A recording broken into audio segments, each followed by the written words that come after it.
Hello students, आज के इस वीडियो में हम सीसेट 2020 के रीजनिंग सेक्शन को in depth analyse and solve करेंगे। सीसेट 2020 में रीजनिंग के 11 क्वेश्चंस थे।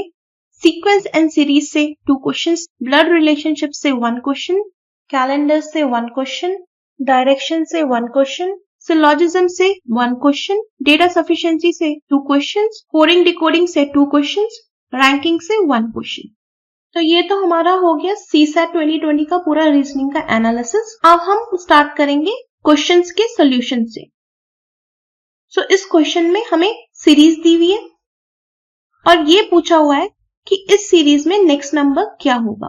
क्वेश्चन में एक हिंट भी है कि हमें प्राइम नंबर से रिलेटेड पैटर्न फाइंड करना है। हमारी सीरीज स्टार्ट हो रही है 14 से।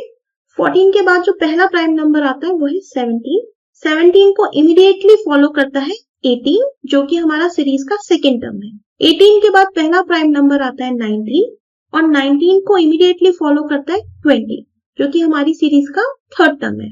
तो अब हम देखेंगे ये जो पैटर्न हमने फाइंड किया है कि पहले हमें नंबर के बाद का फर्स्ट प्राइम नंबर निकालना है और जो भी नंबर उस प्राइम नंबर को इमीडिएटली फॉलो करता है वो हमारा सीरीज का नेक्स्ट नंबर हो जाता है। तो हम देखेंगे कि क्या ये pattern through out series follow हो रहा है। 20 के बाद पहला प्राइम नंबर आता है 23 और 23 को इमीडिएटली फॉलो करता है 24। 24 के बाद पहला प्राइम नंबर आता है 29 और 29 को इमीडिएटली फॉलो करता है 30। 30 के बाद पहला प्राइम नंबर आता है 31 और 31 को इमीडिएटली फॉलो करता है 32। हमारा आंसर निकालने के लिए भी हम चेक करेंगे कि 32 के बाद पहला प्राइम नंबर कौन सा आता है, वो है 37 और 37 को जो इमीडिएटली फॉलो करता है वो नंबर है 38, जो कि हमारा आंसर होगा। So we can mark option C as our answer. ये अगेन सीक्वेंस एंड सीरीज का क्वेश्चन है, पर ये अल्फाबेटिकल सीरीज है। इस टाइप का क्वेश्चन फर्स्ट टाइम सीसैट में 2019 में आया था और इस टाइम 2020 में अगेन इस टाइप का क्वेश्चन आया है। इस टाइप के क्वेश्चन में आप पहले तो सीरीज लिख लो और हमेशा आंसर ऑप्शन से स्टार्ट करो। तो पहले हम फर्स्ट ऑप्शन रखेंगे A, B, C, D। अब हम देखेंगे कि क्या हमें कोई पैटर्न मिल रहा है यहाँ पे। तो मुझे तो यहाँ कोई पैटर्न नहीं दिख रहा है, तो हम अब ऑप्शन सेकंड रखेंगे A, B, D, E। Again ध्यान दीजिए, अगर कोई आपको पैटर्न दिख रहा है यहाँ पे, मुझे अगेन यहाँ पे कोई पैटर्न नहीं दिख रहा है, तो I will move to third option A, C, C, E।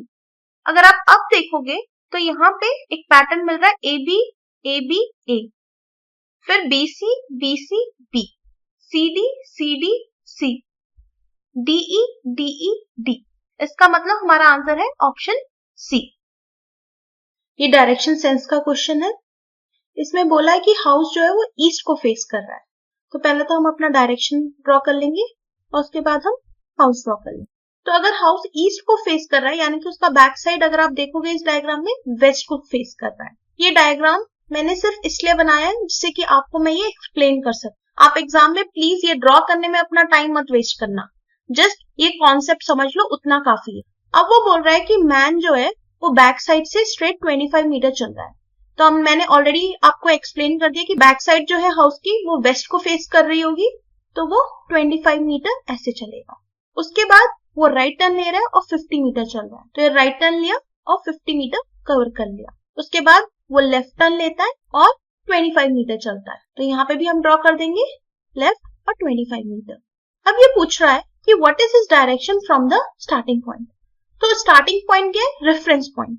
तो पहले तो रेफरेंस पॉइंट में हम डायरेक्शन डायग्राम पूरा बना देते हैं, फिर हम स्टार्टिंग पॉइंट से उसकी करंट पोजीशन को पॉइंट करेंगे। तो ये नॉर्थ और वेस्ट के बीच में आ रहा है, इसका मतलब वो नॉर्थ वेस्ट में है। तो हमारा आंसर होगा option D, north west.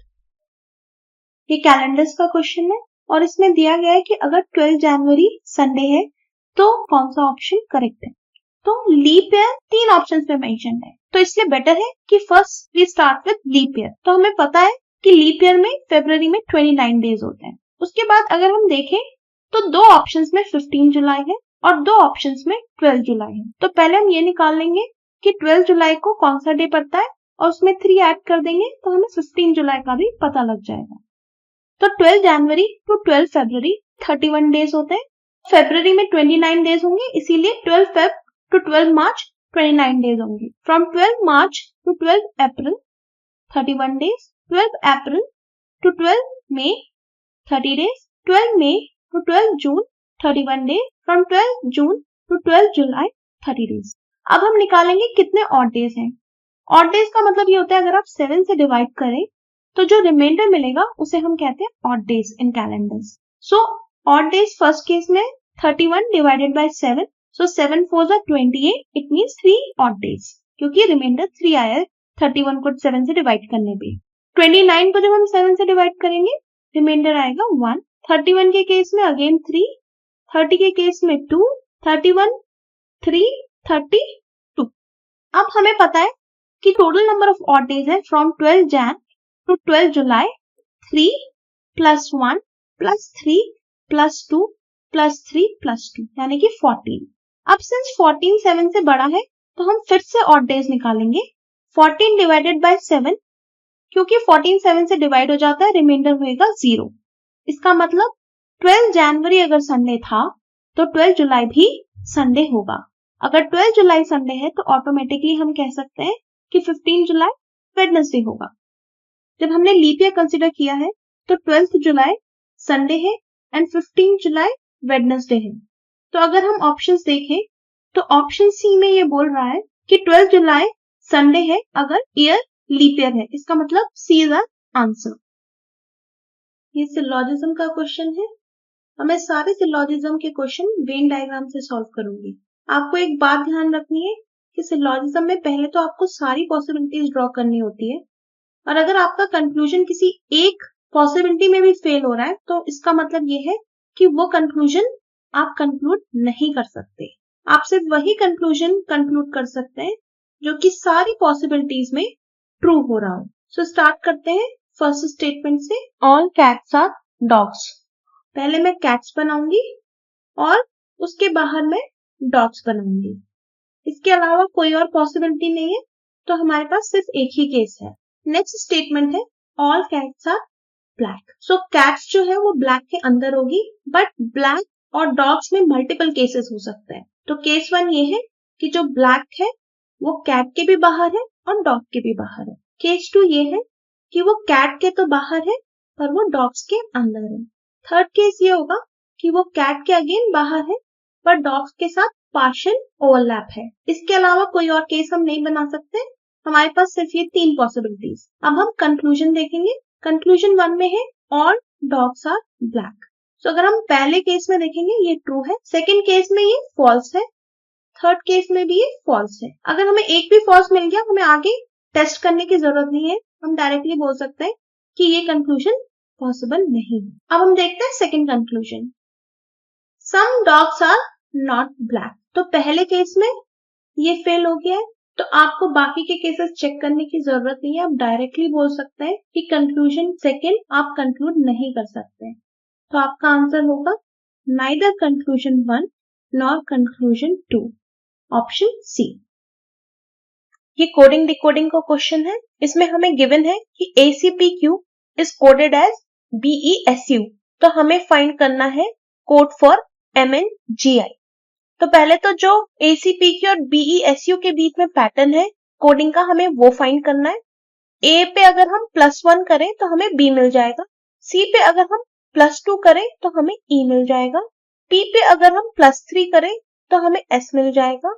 Q पे अगर हम +4 करें तो हमें U मिल जाएगा.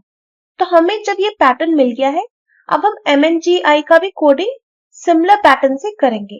तो पहले हम लिखेंगे M और उसमें हम +1 करेंगे तो हमें मिलेगा N. फिर N जो है उसमें हम +2 करेंगे तो हमें मिल जाएगा P.